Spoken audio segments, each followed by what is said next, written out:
Hey guys, how are you tonight? I am going to try and share our live broadcast in my Facebook group and see if it's going to work.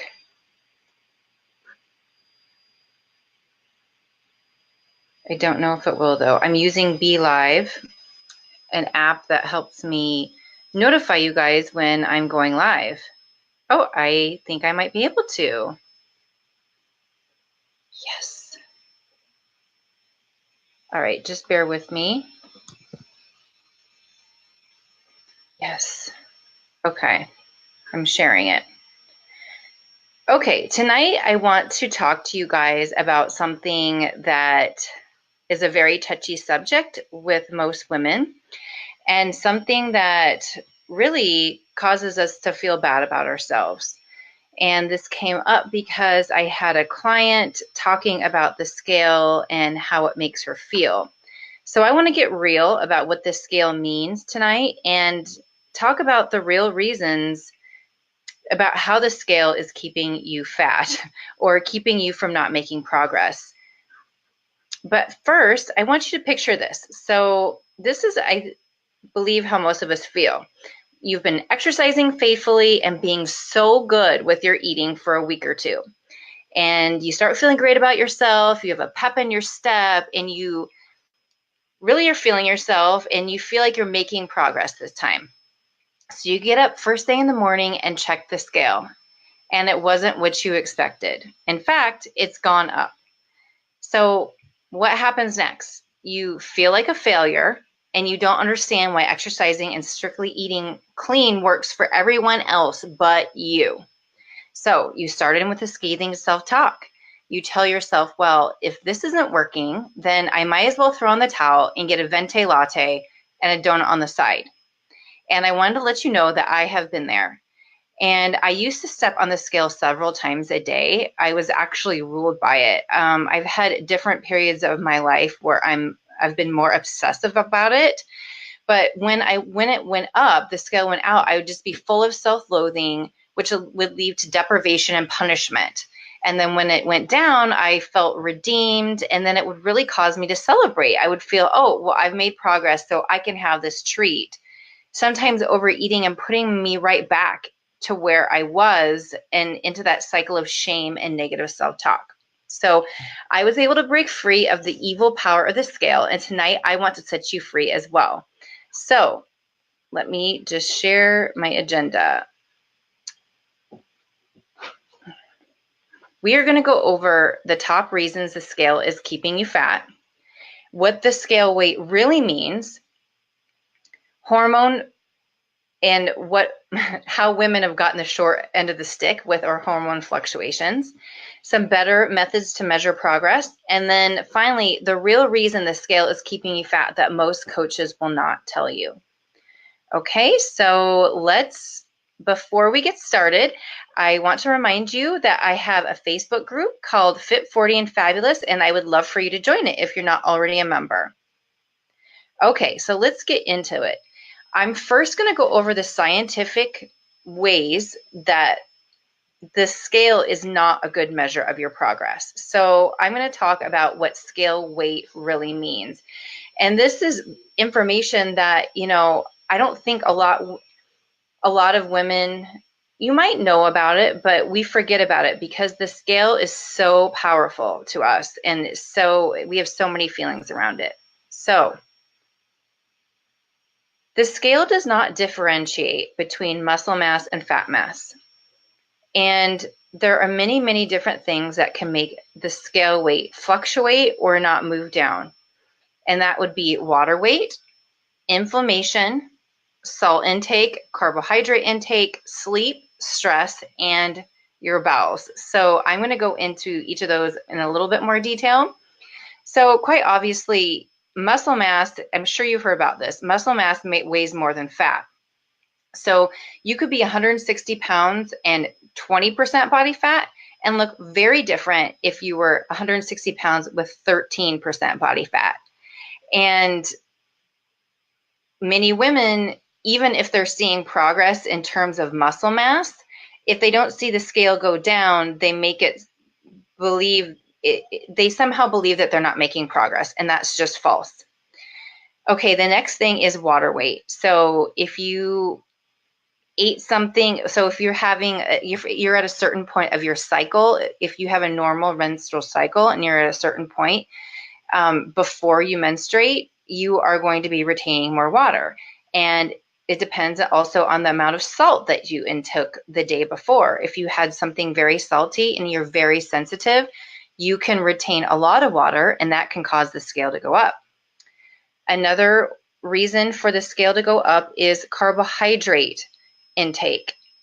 So one of the reasons the ketogenic diet, if you have not heard of it, it's a very popular diet method these days, and it means you are eating very low carbohydrates and the rest of your calories are coming from fat and protein. So carbohydrates hold water and they cause you to retain more water in your body. So that is why people get so excited about the ketogenic diet, because you can see a lot of results on the scale very fast because you're losing a lot of water weight. And so if you had a lot more carbs the day before, carbohydrates, so, things like bread, whole grains, I would say bread and whole grains would be like the most offenders. If you're eating a lot of vegetables and fruit, you're not going to see like a huge difference, but a lot of grains and starchy carbohydrates like potatoes and processed foods. So that can make the scale go up, but that doesn't mean you gain fat. Then the next thing, I had already mentioned salt intake, but the next thing is inflammation.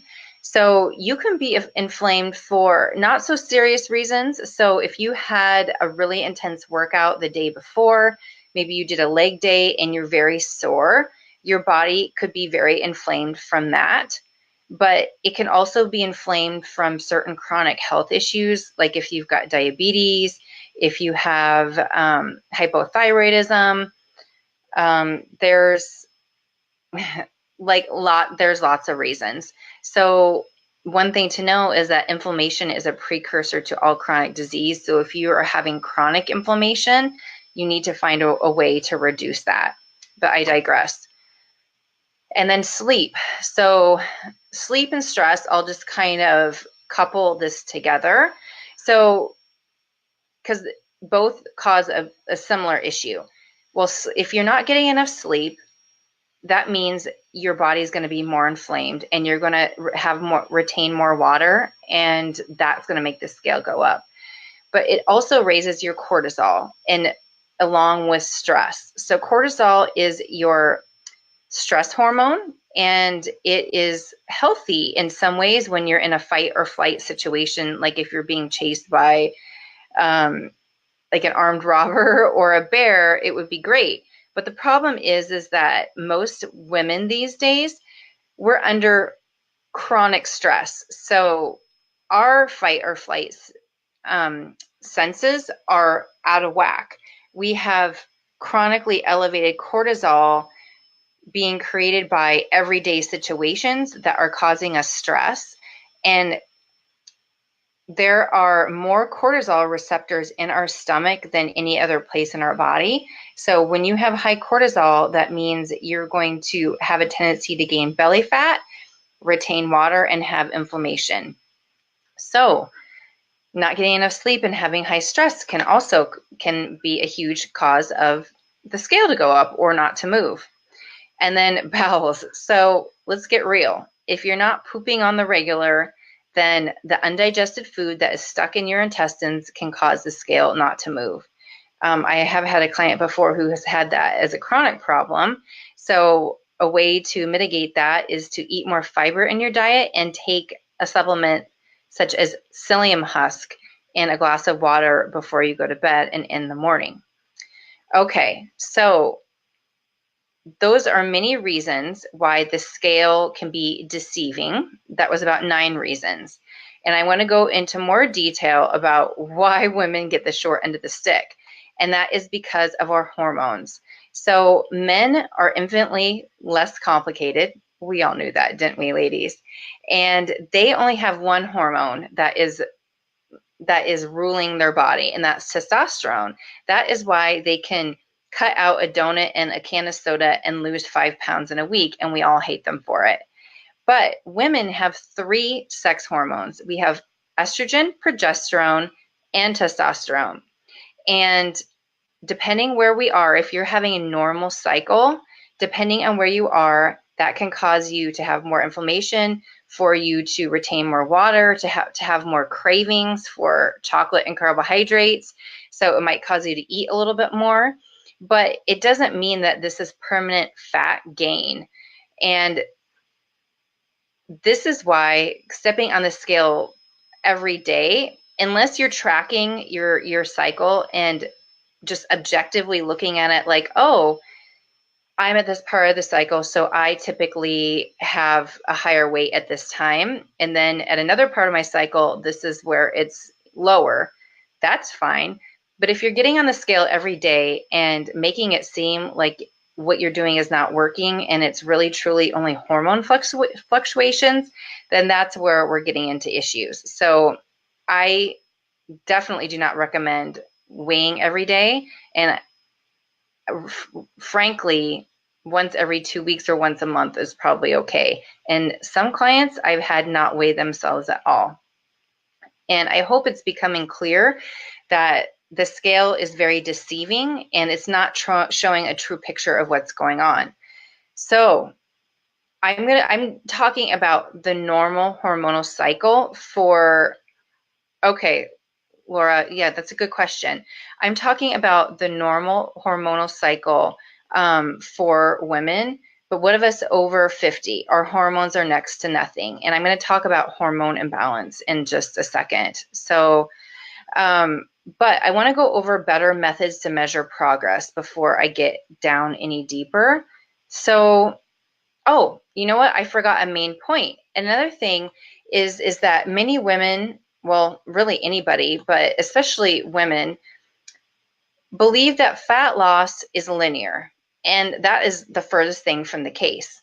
So our body doesn't necessarily go in a downward trend as a result of what efforts we're making on the outside.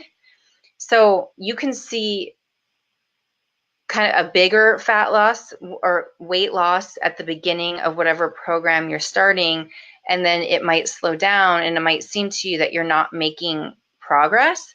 But what happens is that we have something called a fat loss whoosh. So it's like your body's kind of scrambling to catch up with whatever efforts you are making. And a lot of women don't wait for that. And then they feel like they're not making progress. They're really stressed. And their answer is to eat less and then to exercise more. And that actually is absolutely counterproductive. And that can cause your body to hold on to more the fat. So I have found in the past when I was like really strict and in my fat loss journey and actually being too strict, if I rested and I started eating like a cheat meal or adding more fat and carbohydrates into my diet, then I would see a fat loss. So this is an example of that. It's not linear. We kind of go in like downward plateau, downward plateau. Another reason is that our body adapts to the stress we put upon it very quickly. So that is why it is so important to change up what you're doing for exercise and change up what you're doing for your nutrition as well. So what we're really looking for is an overall downward trend and a realistic fat loss when you are consistently adhering to a well-constructed strength training routine and a lifestyle of a balanced diet. You can see a 1 to 3 pound fat loss a week. The more you have to lose, the more you're going to see the loss at the beginning, then the less that you have to lose, the slower it's going to be. So it's really scientifically impossible for you not to lose fat if you are following a well-constructed strength training routine and a lifestyle that you are eating less calories than your body burns. But I'm going to talk a little bit about hormone imbalances because that can affect the scale. And my suggestion, Laura, so it's just a biological fact. As we are approaching menopause and when we hit menopause, our estrogen and our progesterone production slows, and that is going to hinder fat loss.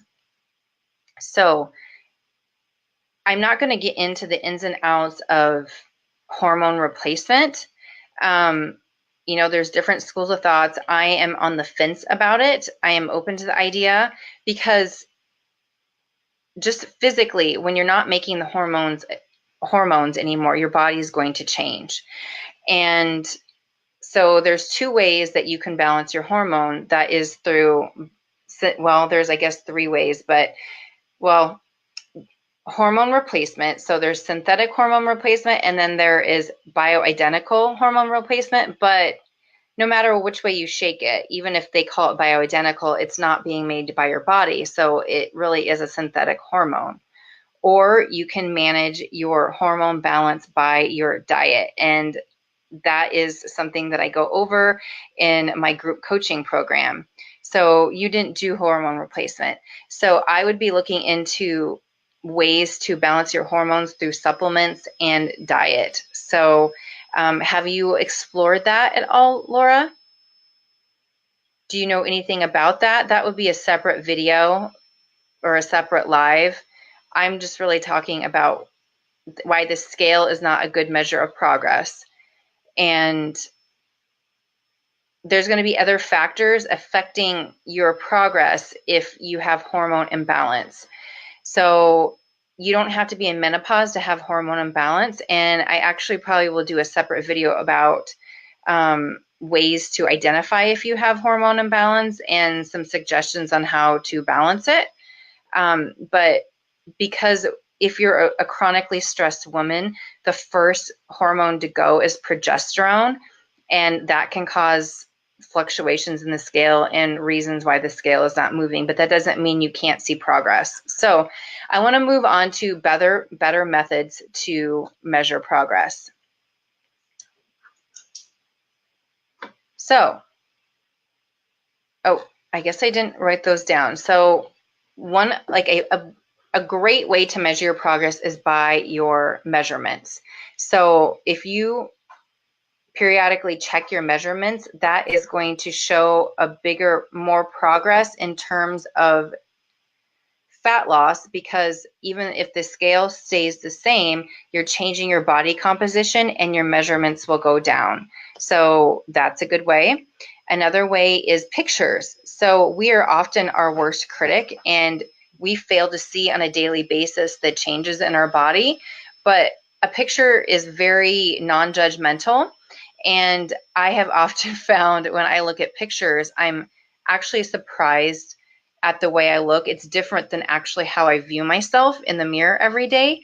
So I suggest taking pictures periodically every 2 weeks or every month to compare them. Hey, Chris, how are you?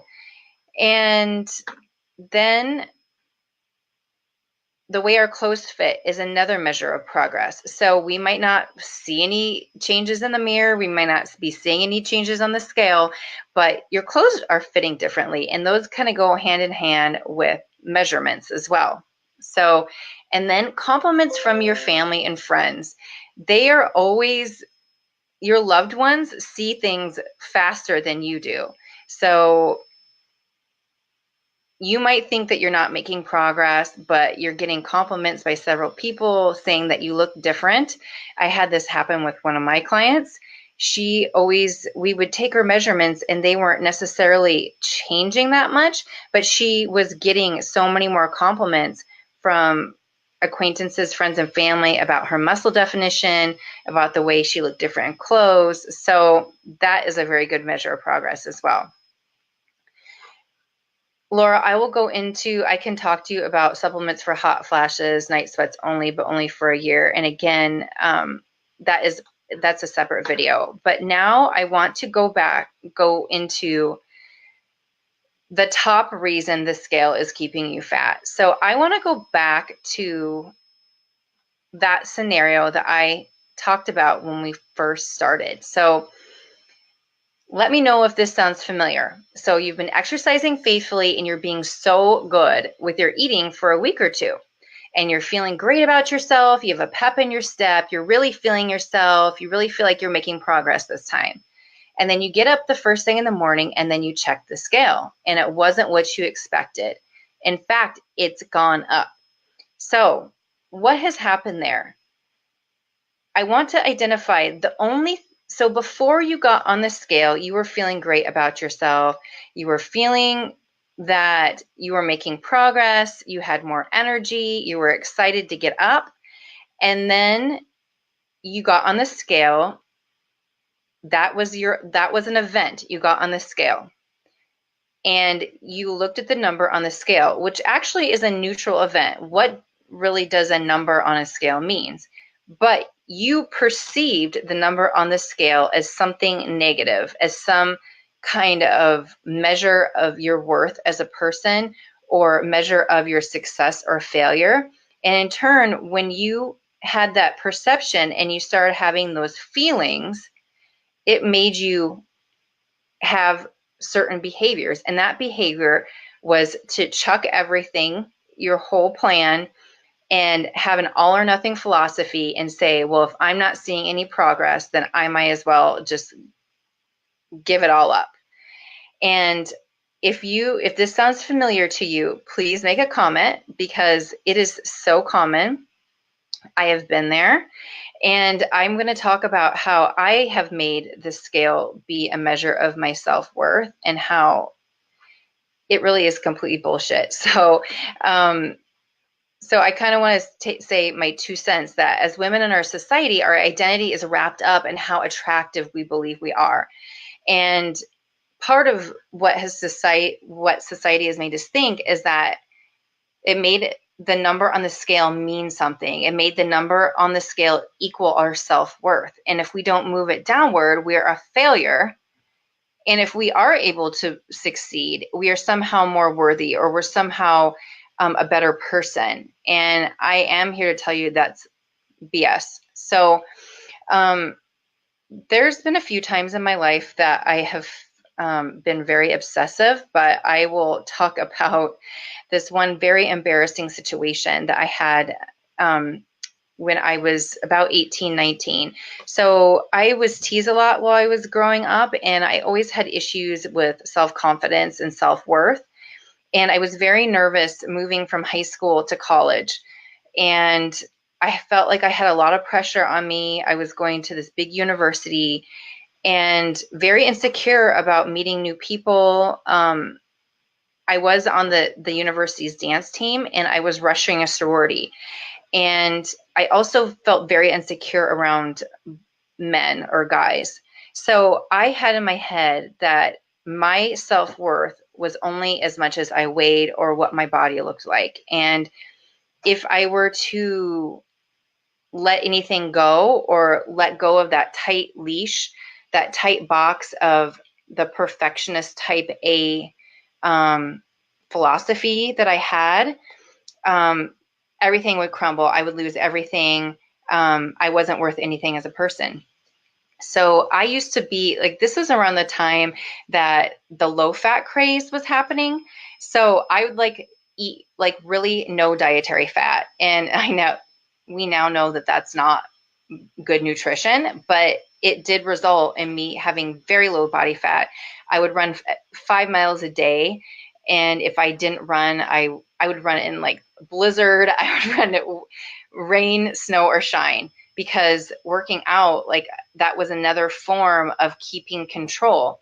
So I like would never eat sugar, never eat sweets. Like I would almost crumble at eating one of those like little baby Snickers.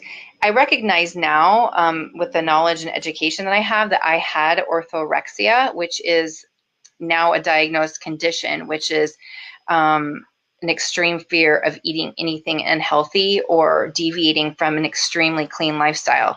So I was rushing a sorority and we would have to do interviews, and we were kind of like doing like a mixer with / interview with an older girl in the sorority, and they offered us cheesecake.